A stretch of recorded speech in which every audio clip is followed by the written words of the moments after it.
Hi everyone, welcome back to Grounded Haven. Today I'm going to be giving you a tour of our vegetable garden.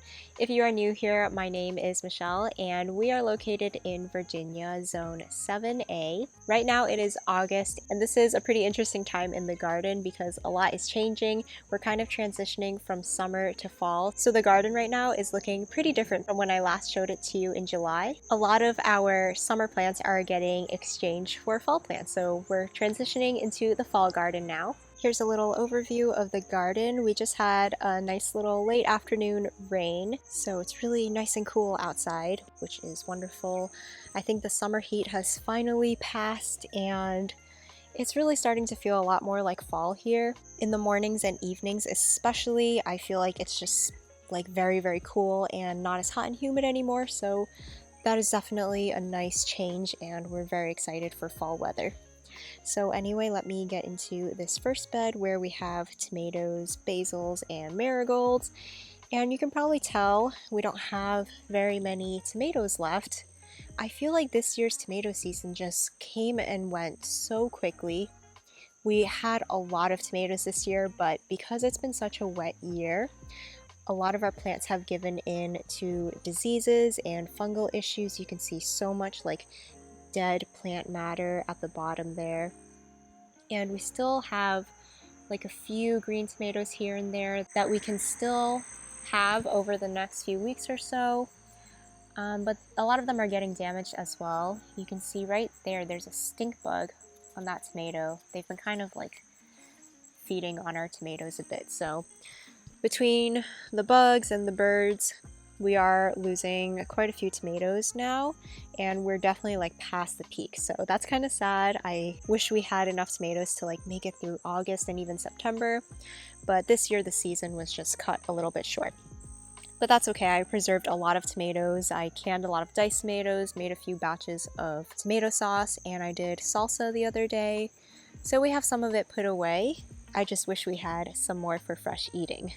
The marigolds are looking lovely and the basils are getting really nice and bushy. Most of it has bolted right now, so I've been picking a few leaves here and there and hoping that the flavor doesn't change too much.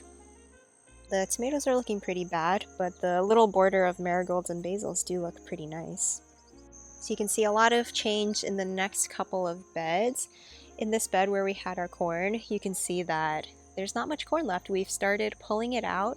We only have a few stalks that have a couple of ears on them because we've just been picking them like here and there, adding them to meals. We don't grow enough to preserve any of it. If we want to do that, then I'll just grab corn from a local farm, but it is nice to have a little patch of our own corn to just pull a couple of ears out of the garden and stick them on the grill. So we've got a couple of ears left that I'm going to pick probably in the next few days, and then I'll rip out the rest of these stalks. And this bed I will probably be using for like bok choy or some other type of fall green. In the next bed we had harvested all of our shallots and onions in here, and I have planted up a few brassicas. These are purple sprouting broccolis, and I have 4 of them in here. Those are going to overwinter and produce in the early spring. On this cattle panel trellis, we have some yard-long beans, which we haven't been picking at all this year, so they kind of have stopped producing. But that's okay because on the other side, we grew a cuckoozy gourd, and that has taken over like the entire arch trellis. So now that the yard-long beans have stopped growing, the cuckoozy gourd can take over. So this gourd is the one that we harvested a few weeks ago where it was so long. It was probably 5 feet long because I think it was as long or longer than me. And we have another one growing here. So this is our second one, and I swear this thing grows like a foot a day. I think it was only like 3 days ago. It was probably the size of this one. And then next thing I knew, like I was walking under this trellis and hitting my head on it, and this is probably going to get harvested soon. It's getting really big really fast, and I don't want to let it get quite as big as the other one. I'm also wondering if these ones will store for the winter, like winter squash or winter melon, because we have a lot on this trellis that are starting to grow now, and there's no way we can eat them all. There's this really long one here, and then I see a few here that look like they've been pollinated and have started growing. There's another one here that's actually getting pretty big. Oh, and one behind it as well. So there's a lot of fruit here. They took a while. I think in the beginning they weren't getting pollinated because I did research and these flowers only open at night. So they only get pollinated by night pollinators like moths.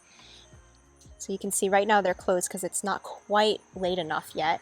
So yeah, in the beginning, not a lot of them were getting pollinated, but now I think the moths and things have found them. So a lot more fruit is getting pollinated.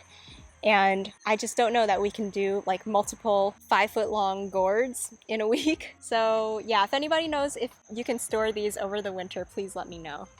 Oh my goodness, I'm coming over to the other side and I see more gourds that have pollinated over here. So it looks like we're gonna have like 5 to harvest in one day in the next few weeks. So that'll be interesting. Probably give some away to neighbors. And at the base of the trellis on the other side, I have a couple of pepper plants. These are Pasilla bajo peppers, I believe. I don't have a lot of experience with these peppers. I had been looking for poblano pepper seeds in the stores and couldn't find them. And this was kind of like the closest thing I could get. I wanted to get a Mexican pepper that would be good for drying, that maybe I could use for like enchilada sauce or something like that. So yeah, I'll be experimenting with these. Not really sure what I'm gonna do yet. I might dehydrate these, but I think they might need to be like smoked first and dehydrated. And we don't have a smoker, so I don't know. I'm gonna have to figure that out. Maybe I can do something on the grill with them. Then I also have sweet potatoes here that have grown a lot since last time, which is really nice. They are taking over the bed very nicely. I know that you can eat sweet potato leaves. We have not done that. Usually the leaves don't look that good for us to eat, but actually they look pretty nice this year. Maybe I'll look up a recipe, but we have a lot of other things to eat as well, so I don't know. We shall see. Then I have a honey nut squash. You can kind of see it over this crazy mess of weeds here. I put this in pretty late in the season, so it is one of our later successions of squash, and there are a few over here. Maybe there are more, but I haven't really looked too much in there. But there are at least a couple, so that's good because it's not really taking up a lot of bed space. You can see it's coming out of like just that one little corner of the bed. So it's not taking up much space at all. The rest of it, it's kind of just trailing over into the pathway. So even if we just get like 2 little squashes out of that, I'm happy with that. Then in this area, can't remember what we had in here in the spring and early summer, but we have replanted it with some fall veggies. We planted pretty heavily. I think we did like turnips and radishes. So these ones are probably China rose radishes. These ones are maybe like purple top turnips. But you can see there is quite a bit of damage on them. It looks like we've lost a lot of seedlings, probably from slugs, which is always an issue with us. I had hoped that it would be a little bit less slug pressure being in the summer because it's a little bit drier, but it does look like they have eaten quite a number of the seedlings. So we'll see how many make it. If anything, they have naturally thinned them out for me, so I guess that's a bonus. Starting back in the front on the other side of the garden, we have our pepper bed, and this is like the prime time for peppers, which gets me very excited. I really love peppers, and they take so long to grow and ripen that by the time it's like pepper season, I've been waiting for them for so long, so it's always really exciting when they are ready to pick. I haven't been through here in a few days, so there are a few to pick. These are paprika peppers, really nice bright red. I've been picking these and then dehydrating them. We have some banana peppers here, and then it looks like I can do a harvest of shishito peppers soon. We can have a little side dish of blistered shishitos. We have cayenne peppers. I have been picking so many of our cayenne peppers because our jalapenos didn't do well this year, so I've basically just been using cayenne peppers in place of jalapenos in things like salsa to add that like little bit of spice. So I'm happy that I have that one plant, and I thought that one plant was going to produce almost like too many peppers for us, but we can't get enough of them. I pretty much keep picking them. Anytime I see one turn red, I pick them, and I even pick them green. So they're actually pretty useful, even though they are like a very, very spicy pepper, because I'll just throw one of them into a batch of salsa or something like that, and it's really good. It looks like I have another flush of Artichokes peppers growing, which I'm very excited about. And then these Spanish mammoth peppers are growing as well now. They're not as big as I thought they would be. They're more of like a long shape, and I thought they would be like long and wide because they are called mammoth peppers. Here is one that is turning red. I mean, they're still kind of the same size as my Artichokes peppers, but actually this plant does have a lot of peppers, so that's nice. There's 1, 2, 3, 4, 5, 6 peppers on that one plant, so that's pretty good. Had a few bell peppers, corbachi peppers here. Oh, the arroz con pollo peppers, still not producing, but there are flowers on there. So hopefully the peppers will start producing soon. We have, let's see, we have, I think 2 months left in our growing season, so still quite a bit of time for peppers to keep growing. So yeah, that's our pepper bed. More marigolds in this bed as well that have grown so much. They're getting so big and bushy. One thing I've realized this year, just looking out the window at the garden, is that it seems I have not planted enough flowers in the vegetable garden.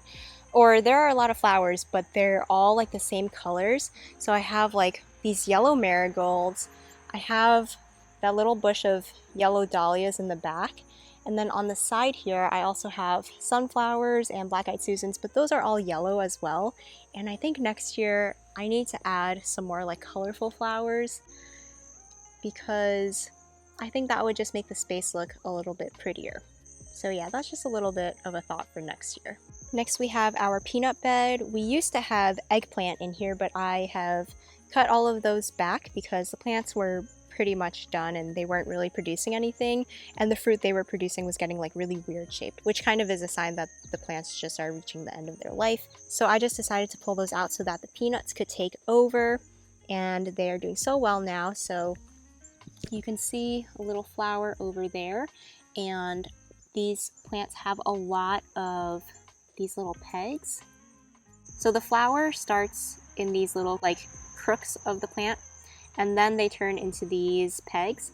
And then these, if they have access to the soil, they will go into the soil and form the peanuts. So hopefully there is enough space for these, because they do kind of like to sprawl. So a lot of them are like kind of sprawling out of the bed. So what I'm thinking we're gonna do is I will try and see if we have some like pots that I can fill with soil and maybe like line them up along the edges of the bed. That way the plants that are hanging over, they have something to go into, because if they're not going into anything, they're not going to form the peanuts, which is what we're growing this for. So I did start to do this on this side. Oh my gosh, look at that little frog. We've been seeing so many of these tiny little frogs. So tiny and cute. Oh my goodness. Just holding on there. Okay, so like I was saying, you can see on this side, these plants have sprawled all into this pathway. So I had this one pot that was pretty much filled with soil that didn't have any plants in it, and I just stuck it next to the bed and like laid all of these vines over so that hopefully they will form peanuts into this pot. So I'm gonna see what I can scrounge up and get those set up, especially in this area where we have lots of plants sprawling over the edge of the bed. Look at that little peanut jungle though, how cool. So in this next bed, we have some things that I planted up recently in a video. This bed used to have leeks during the spring and summer, and we have transplanted some Brussels sprouts, and they're looking pretty nice now. They have transplanted well.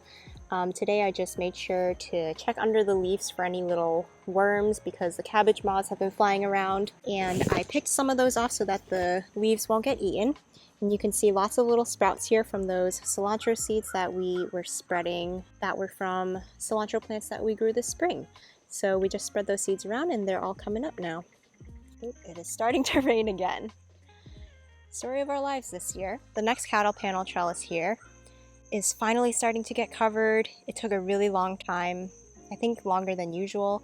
But we have a winter melon here, and it is starting to take over.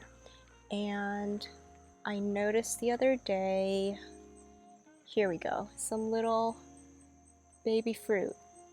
So I'm hoping that they have enough time to grow and to develop like that nice thicker skin so that they will last into the winter, but if not, we'll just have to eat them fresh. But yeah, I'm really happy to see that this is growing well now and taking up this trellis. And it really has started to spread. It starts on this side here, goes all the way up and over, and it is like almost touching the ground on the other side. So this thing can definitely grow. And it's coming out of the other side too. On the other side, we have more brassicas that we transplanted in that same video with the Brussels sprouts. So here we have some purple cauliflower, I believe, and then purple kohlrabi over here. Quick look at the side bed here that has a couple of trellises. In this bed, we had some beans before, some pole beans that we ripped out, and I planted some peas over here. I believe these are shelling peas that I'm trying for the first time. Still kind of small right now. And then I also planted a cucumber. I planted this, I think, in July. So this is a succession planting. And I'm really glad that I got those in because all of our early season cucumbers are done now. And I would like to have another flush of cucumbers. In front of there, I have some calendula. I need to come out and harvest some of these for my calendula salve. Got some flowers that are not in their prime right now, definitely a little bit faded, but still have some little sunflower blooms, and the bees still love them even if they don't look their best. So that's really all that matters. It is so cute when you get these branching sunflowers after they have those like first few heads that are really big. When you get like towards the end, the new blooms are so tiny and cute.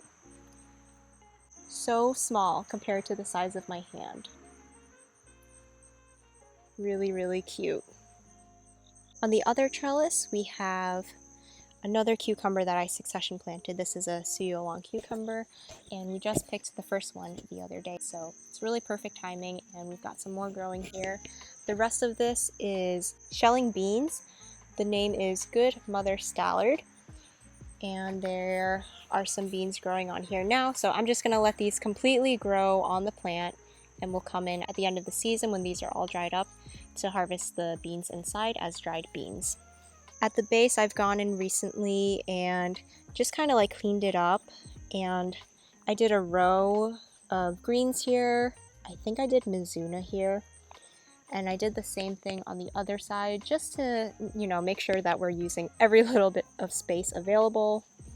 This time of year, I'm really just like looking to clear out anything I can and get those seeds in the ground before it's too late, because this like 2-month mark before our first frost date, that's kind of the time when a lot of things need to go in the ground or they're not going to have enough time to grow. So yeah, I've been doing a lot of like cleanup around the garden and like getting it ready for this transition period, making sure that we don't waste any of the space that we have so that we can grow as much food as possible. Now we're in the back garden. This area looks so different from last time. I've been working really hard on this, and I'm so happy that I finally got this job done because I have been putting it off. We have completely cleaned out the left row from zucchini plants. The right row was completely tarped. We've taken those tarps off. We added a ton of compost, and then I have transplanted a bunch of things in here. So I have row covers on them now, so obviously I will take them off to show you what is going on under here. So here we go. So beautiful. I am so happy with these rows. They look so fresh and organized. Everything is so nicely spaced and just makes my heart so happy. And Aaron's too. He loves when gardens are like really organized like this. So let's start in the left row. That used to be our zucchini row. So we had put down some weed fabric on this row in the spring, and we had little spaces for our zucchini plants, and I thought I would just leave that here and not deal with it. And I'll just pop in some cabbages because they kind of need the same amount of spacing, probably like 1.5 feet or 2 feet in between each of these. And honestly, these transplants do not look the best right now. They look a little bit beat up, But I think once they're settled in, they're gonna look a lot better, because when I transplanted those Brussels sprouts a week ago, they looked kind of like this, kind of beat up, and now they are looking really nice and healthy. I think just getting them into the ground where they can pull more moisture and stay a little bit cooler, they will perk up in no time. So I have, I believe, 8 cabbage plants here, and you can see here I still have some trays of my other seedlings that I planted later than the cabbages. Things like lettuce and kale. These honestly are not looking too hot right now. I was planning on starting these seedlings inside under grow lights, but it was kind of a whole thing because our AC was and still is broken, and those grow lights can put on a lot of heat, and you know, when it's like 90 degrees in your house, you don't want anything that is contributing more to the heat. So I stuck these trays out here, and the plants have kind of suffered. So I'm just gonna have to see what I can salvage out of here. This stuff looks pretty beat up, but the lettuce actually looks pretty good. So maybe I will just plant those. And then this is my tray of bok choy. And if this stuff doesn't do well, then I will just try to direct sow. Really hope and pray that they don't get eaten by slugs. Anyway, in the back here, I also have a few cauliflower plants back here. Then for the other row, pretty much this whole row is broccoli. I planted a lot of it because 1, it did really well for us in the spring, and 2, I just really like broccoli. It's probably one of my favorite vegetables. So the variety is Green Magic, really liked this variety, and these seedlings are doing really nicely. They look pretty healthy. The thing that I think I am most excited about this bed is that we covered this with homemade compost. So we just emptied out our compost bin the other day, and this is all homemade, beautiful soil. I mean, it can still use a little bit of breaking up and decomposing, but this started off as food scraps, leaves, grass clippings, you know, all of these things that you would just throw out, and it just becomes this like beautiful amendment for your garden. And I just absolutely love composting. I just think it's the coolest thing, and I think it's so magical that you can make something that literally feeds you and your plants out of garbage and things that people throw away all the time. So anyway, we have gotten a lot of compost out of our very simple bin, enough to basically cover this entire row, and I amended this row with a couple handfuls in each of the planting holes with our compost. And yeah, I'm just really happy about that. That makes me very excited. And you know, it's just like one less input for our garden that we have to purchase somewhere else, and we're able to make it ourselves. So yeah, we have the broccoli, and then you can see these purple plants. This is red acre cabbage. And you'll notice that there are a few sprouts in here because this is homemade compost. We have like seeds and things that will sprout, but it's not really a big deal. These are pretty much all vegetables, not like really bad weeds. So I will just have to pull those out. Well, you can see this is a really tiny bean that grew. By the way, the reason that I keep these plants covered with the floating row covers is to protect them from a lot of pests. We have a lot of bugs that will attack brassicas, things like cabbage moths, which lay the eggs for those worms that eat your leaves. We also have harlequin bugs that can suck the sap out of your leaves, and flea beetles as well will attack brassicas. So plenty of bugs that like to eat them. So I like to keep them as protected as possible, especially while they are younger, with netting, row cover, tulle, anything like that, that will physically block the pests from getting to your plants, because I would rather not spray anything in our garden if it's possible. Sometimes I will use organic sprays like neem oil, but it is just easier if I don't have to do anything. And even organic sprays can affect birds and bees. So I think that this is the best way to protect your plants in an organic way from a lot of different pests.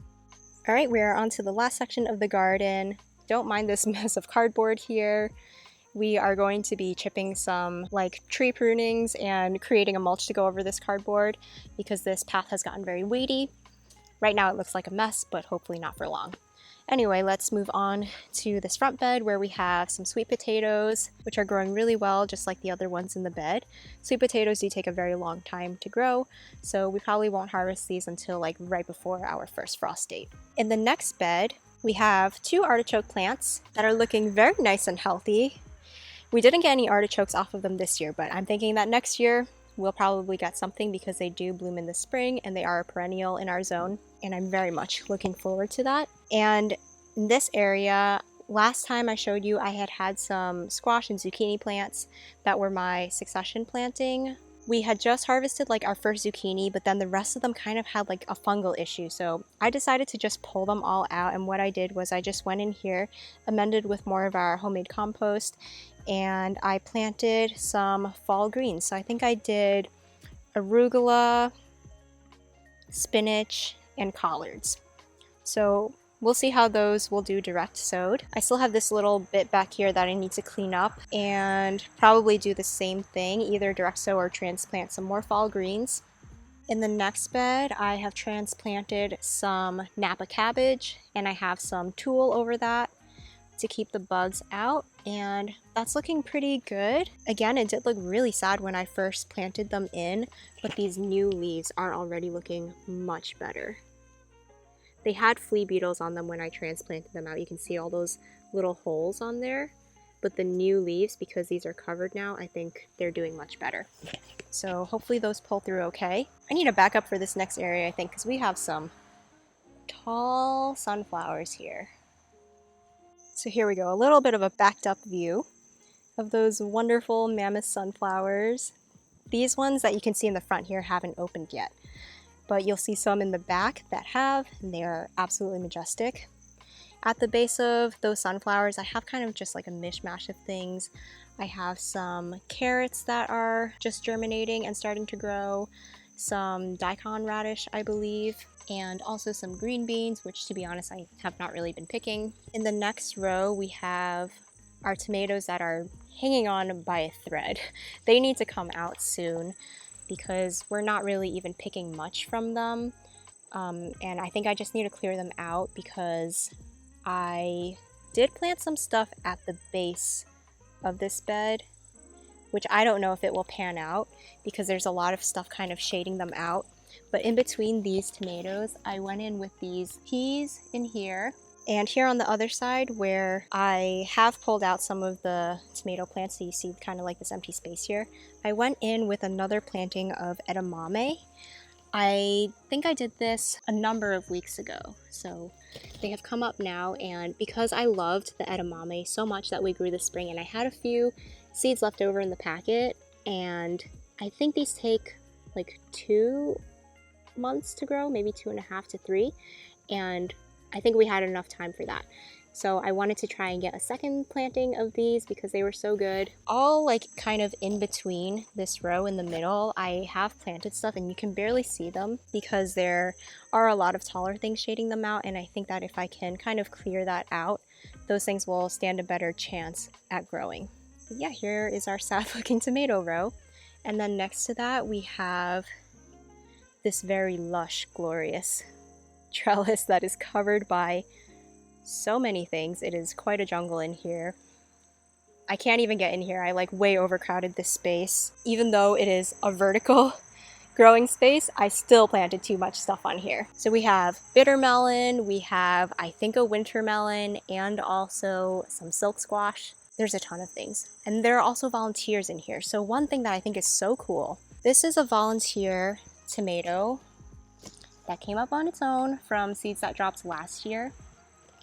And this is a pear-shaped tomato that's red, and we have never grown a pear-shaped tomato that's red.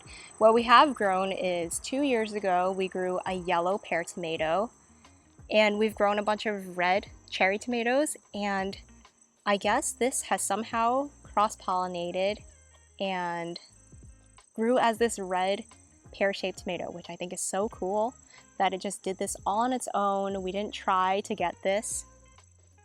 And these things are so delicious.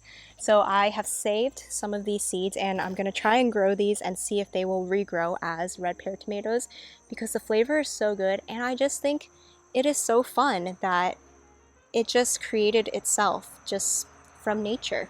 Isn't that so incredible?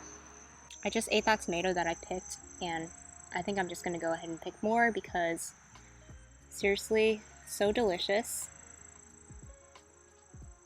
I don't know what tomato this crossed with, but they're awesome. So we definitely have a winter melon here because I'm noticing that all these leaves that are coming over to the other side, there are some flowers here, and I can see some little baby winter melons growing. These are another flower that only opens at night, so they do have to get pollinated by night pollinators. Just a fun little thing that I think is interesting, that different flowers open up at different times of the day.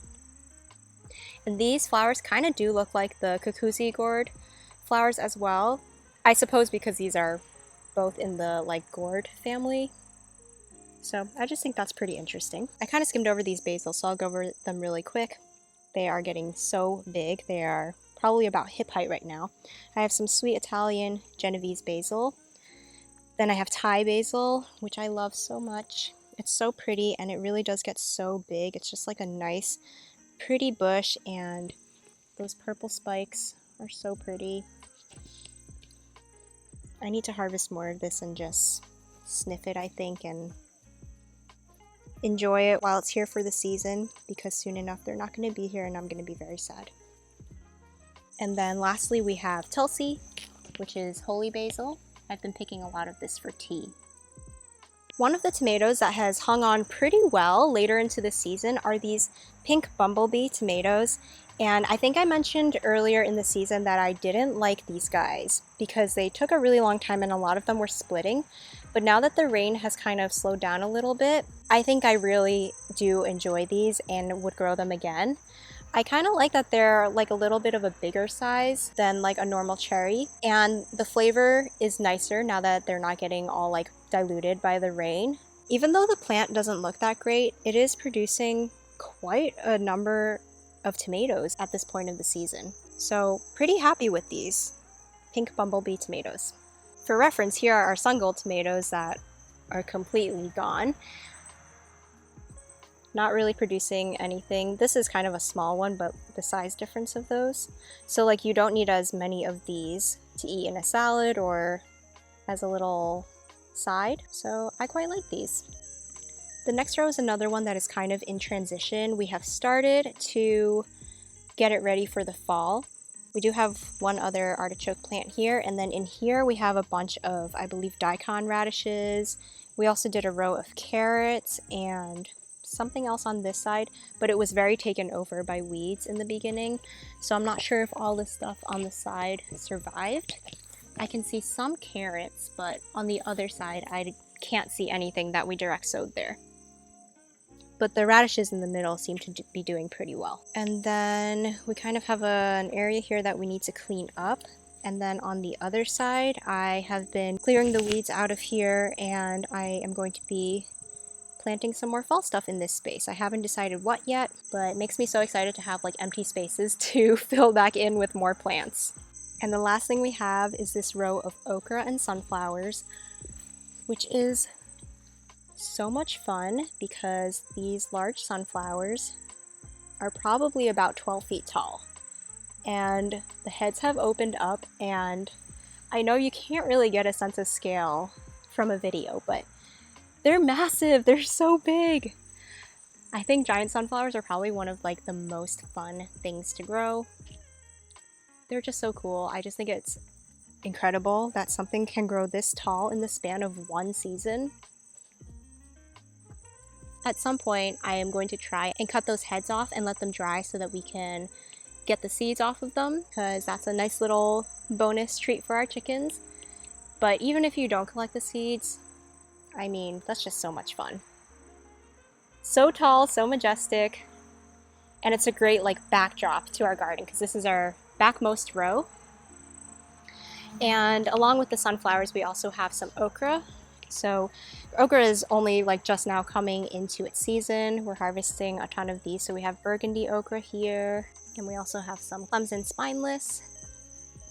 So yeah, that is pretty much it, I think, for the garden this month. Actually, one last thing I wanted to give an update on is our mushroom bed.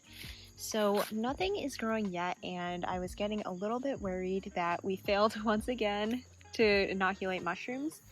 But the other day, just because I was curious, I started digging in here a little bit. And as you get into the underlayers, you can see it looks like the mycelium has inoculated a lot of these wood chips. So it definitely looks like there's stuff happening here, and this is like all over. You can see those mycelium threads. So I am really glad to see that. It looks like it's working. And we probably just need to wait for some cooler weather or for a really big rain, or maybe a combination of the two, to trigger the mushrooms to pin and then turn into mushrooms. So I'm really looking forward to that. Hopefully it happens soon as our weather is getting cooler. I hope you guys enjoyed this garden tour. I am so looking forward to the fall, and this like transition period in the garden is a lot of fun. I think there's still a lot of work to do. There's a lot of planting even in August, but it is a fun time of the year, and I'm looking forward to our fall garden and also cooler weather. I hope you guys enjoyed this video. Thank you so much for watching, and we'll see you again in the next video.